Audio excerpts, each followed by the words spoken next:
Now, aside from the lobby furniture, I'm going to give you a more concrete example of this.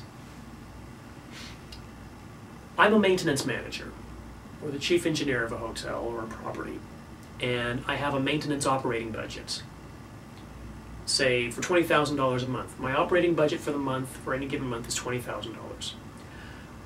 But I'm only going to spend $18,000. I'm going to show the owners that I am only spending $18,000. I'm going to spend $18,000, so I'm saving them 10% on the budget. Well, look at that. I'm feeling pretty good about myself. I'm saving them 10%. A marginal savings of 10%. That's pretty impressive. The owner doesn't know that I'm making these savings by eliminating some PM procedures. What they don't know won't hurt him, right? So instead of spending the money allocated for PMs on the HVAC equipment, I'm cutting back to show that I'm saving money. Instead of running a PM program to service the equipment, the regular monthly cleaning,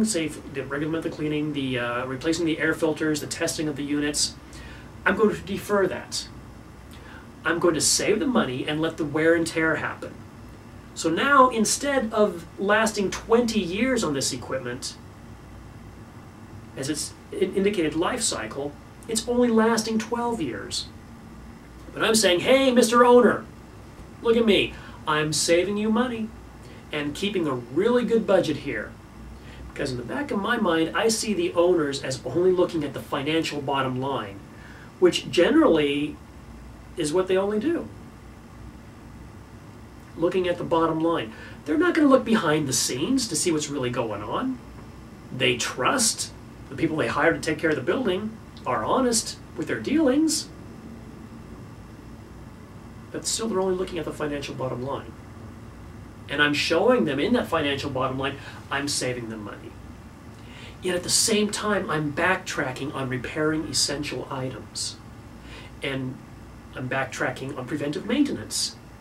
And I'm shifting things into capital reserves. So I'm thinking, you know what? I have all this money just sitting in my capital reserves. So I'm going to shift my expense over here. I'm saving money in my operating expense, which is where my bonus comes from. And I'm just shifting it over to the capital reserves. That doesn't hurt me. As the maintenance manager, it doesn't hurt me at all. Seeing the capital expense go up isn't going to affect me as the operator because I'm coming in under budget on my operating expenses and I'm going to get a nice tidy bonus at the end of this quarter. And my performance review is going to say that I do an excellent job at maintaining my budget. This one example hits on all three of the disadvantages that I had mentioned, that I had pointed out here. And once the owner gets wise to what I'm doing, I'm going to be spending my mornings looking through the help wanted section of the newspaper or something like that. But as I said, the owners may not even catch that. The other side of this is I, an unscrupulous maintenance manager, I'm saving that, I'm getting the money, I'm deferring repairs of this, I'm shifting it all to capital expense. But in a few years from now, I'm going to be somewhere else. Sure, these heat pumps that I'm not doing the maintenance on, I'm deferring the maintenance on, these heat pumps are going to fail in 12 years versus their 20-year life cycle. I'm shaving 8 years off their life cycle, increasing the time that this company has to spend the money to replace them. But I'm going to be long gone by that time. I'm going to pocket my bonus. All right, I just gave you the ugly downside of that to give you an extreme case to point out where those disadvantages come in. All right, now, what is the asset manager's role in all this? All right. So this does lead us directly into what the asset manager's role is and why this position is so important. Now, the asset manager plays, or at least should play, a key role in the CapEx budget process.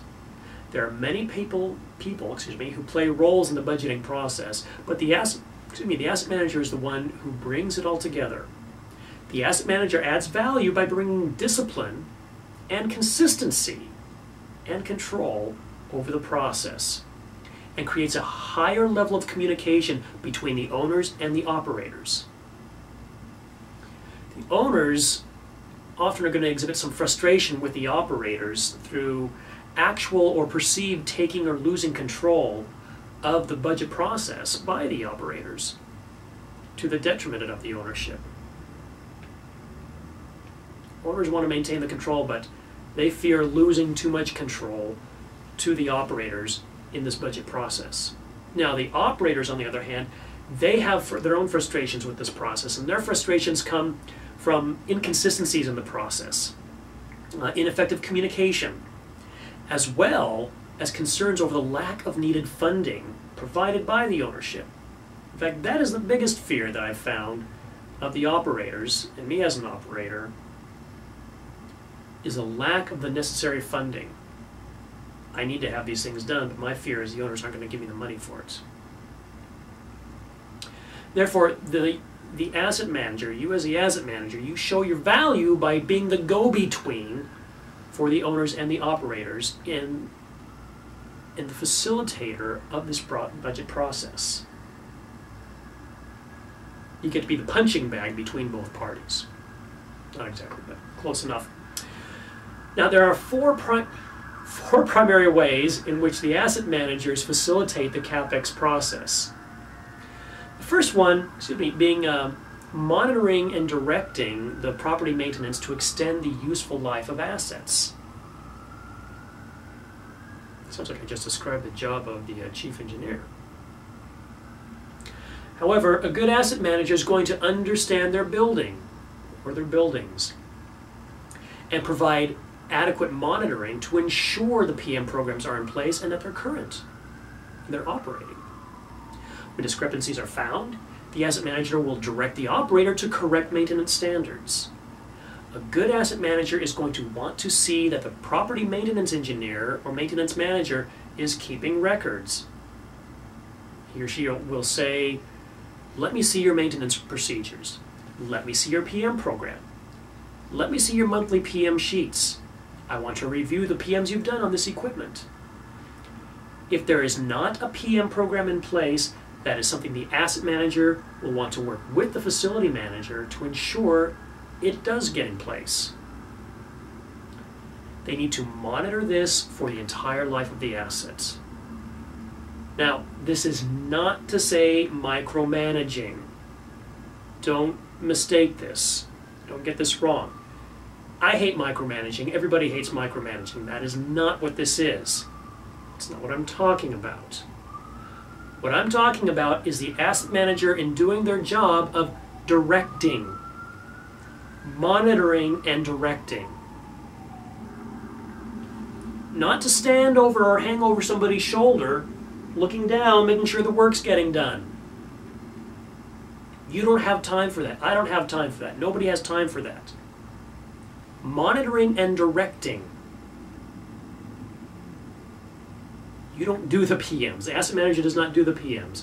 The asset manager does not create completely the PM process, but the asset manager does need to make sure it's happening.